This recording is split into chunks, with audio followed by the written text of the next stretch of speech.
আপনি কি জানেন পৃথিবীর সবচেয়ে গোপন আর নাটকীয় নির্বাচনটি কোথায় হয়? ভ্যাটিকান সিটিতে। বিশ্বের সবচেয়ে ছোট রাষ্ট্র ভ্যাটিকান, যা রোম শহরের মাঝে অবস্থিত। সেখানে কিছু বছর পরপর অত্যন্ত গুরুত্বপূর্ণ একটি কাজ সম্পন্ন হয়, পোপ নির্বাচন। পোপ ক্যাথলিক খ্রিস্টানদের সর্বোচ্চ ধর্মীয় নেতা। তাকে বলা হয় পোপ, যার অর্থ বাবা। এই পদে বসার জন্য কোনো প্রচার, ক্যাম্পেইন বা রাজনৈতিক লড়াই হয় না। কিন্তু আপনি জানেন কি এই নির্বাচনের পদ্ধতি আসলে কেমন? আসুন আজ জানি ভ্যাটিকানের পোপ নির্বাচনের ইতিহাস ও পদ্ধতি সম্পর্কে। পোপ নির্বাচনের ইতিহাসের এক ঝলক। পোপ নির্বাচনের ইতিহাস অনেক পুরনো।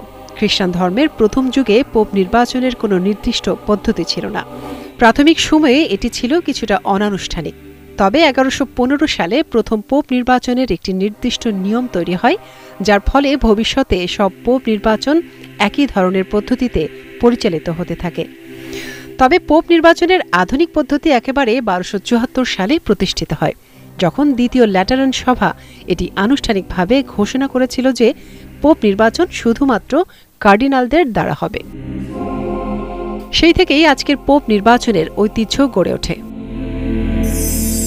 পোপ নির্বাচনের প্রক্রিয়া এক নজরে। আজকের দিনে পোপ নির্বাচনের প্রক্রিয়া অনেক সুসংগঠিত এবং সূক্ষ্ম। যখন কোনো পোপ মারা যান বা পদত্যাগ করেন, তখন শুরু হয় নতুন পোপ নির্বাচনের আয়োজন। এরপর ভ্যাটিকানে এক বিশেষ সভা অনুষ্ঠিত হয়, যাকে কনক্লেভ বলা হয়। এখানে প্রায় 120 জন কার্ডিনাল, যারা বিশ্বের বিভিন্ন দেশের ক্যাথলিক ধর্মীয় নেতা, একত্রিত হন এবং তারা শুরু করেন পোপ নির্বাচন। কনক্লেভের শুরু। এই নির্বাচনের জায়গা বিশ্ববিখ্যাত সিস্টিন চ্যাপেল। যখন পোপের পদ শূন্য হয়, তখন সারা বিশ্ব থেকে আসা কার্ডিনালরা ভ্যাটিকানে উপস্থিত হন।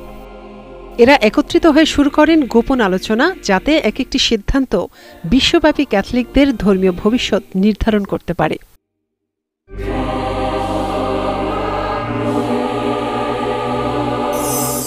গোপন ভোটিং। পোপ নির্বাচনের সবচেয়ে গুরুত্বপূর্ণ ধাপ হল ভোটিং। কার্ডিনালরা নিজেদের মধ্যে গোপনে ভোট দেন, তবে শুধু একটি গোপন বাক্সে।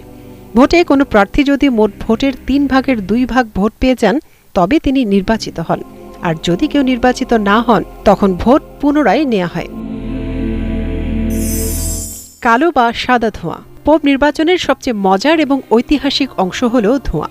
পোপ নির্বাচনের পর ভ্যাটিকানের ছাদ থেকে ধোঁয়া বের হয়। কালো ধোঁয়া মানে কোনো পোপ নির্বাচিত হয়নি, আর সাদা ধোঁয়া উঠলে তা জানিয়ে দেয় যে নতুন পোপ নির্বাচিত হয়েছেন। এই ধোঁয়া পুরো বিশ্বকে জানান দেয় পোপ নির্বাচনের ফলাফল। পোপের ঘোষণা। যখন নতুন পোপ নির্বাচিত হন, তখন তাকে প্রথমে ঘোষণা করেন একজন কার্ডিনাল এবং তিনি তার নতুন পদ গ্রহণ করেন। এরপর নির্বাচিত পোপ পুরো গির্জার সামনে হাজির হয়ে জনগণের কাছে আশীর্বাদ দেন এবং তার পোপের নাম ঘোষণা করেন। এই মুহূর্তটি বিশ্বের ক্যাথলিকদের জন্য এক অভাবনীয় খুশির মুহূর্ত হয়ে ওঠে। পোপ নির্বাচনের প্রক্রিয়া একদিকে যেমন গোপন এবং পবিত্র, তেমনি তা অত্যন্ত রহস্যময় এবং চিত্তাকর্ষক। বিশ্বজুড়ে প্রায় 130 কোটির বেশি ক্যাথলিকের জীবনে পোপের ভূমিকা বিশাল। তাই পোপ নির্বাচন কেবলমাত্র একটি ধর্মীয় নির্বাচন নয়, এটি পৃথিবী জুড়ে লক্ষ লক্ষ মানুষের জীবন, সমাজ এবং রাজনীতির ওপর প্রভাব ফেলে। আর সে কারণেই পোপ নির্বাচনের এই প্রক্রিয়ার উপর পুরো পৃথিবী নজর রাখে। আপনি কি জানতেন পোপ নির্বাচনের এই ঐতিহ্যগত প্রক্রিয়া কতটা অনন্য এবং রহস্যময়? নিশ্চয়ই এবার আপনি পোপ নির্বাচনের ইতিহাস এবং প্রক্রিয়া সম্পর্কে আরও ভালোভাবে জানলেন।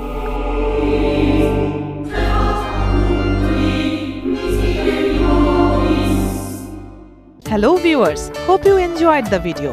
আর যদি ভালো লেগে থাকে তো একদম দেরি না করে ভিডিওর নিচে থাকা লাইক বাটন প্রেস করে দিন, শেয়ার করে ছড়িয়ে দিন বন্ধুদের মাঝে। আর হ্যাঁ, যারা এখনো এই চ্যানেলের সাবস্ক্রাইবার হননি, প্লিজ এক্ষুনি সাবস্ক্রাইব করে ফেলুন এবং নিয়মিত নোটিফিকেশন পেতে সাবস্ক্রাইব বাটনের পাশে থাকা বেল বাটনটি প্রেস করে দিন। ভিউয়ার্স, শুধু ইউটিউব নয়, এখন থেকে ইরাবতী চ্যানেল আপনি খুঁজে পাবেন ফেসবুক, টুইটার, লিংকডইনেও। ঝটপট ফেসবুকে ঢুকে লিখে ফেলুন ইরাবতী চ্যানেল আর লাইক বাটনে প্রেস করে হয়ে যান আমাদের ফেসবুক ফলোয়ার। একই নামে ফলো করতে চলে আসুন টুইটারে, কানেক্ট হতে পারেন লিংকডইনেও। বিনোদন, ঘোরাঘুরি, রান্না সহ নিত্য নতুন সব বিনোদন পেতে সবসময় পাশে থাকুন ইরাবতী চ্যানেলের। Irabati, your entertainment.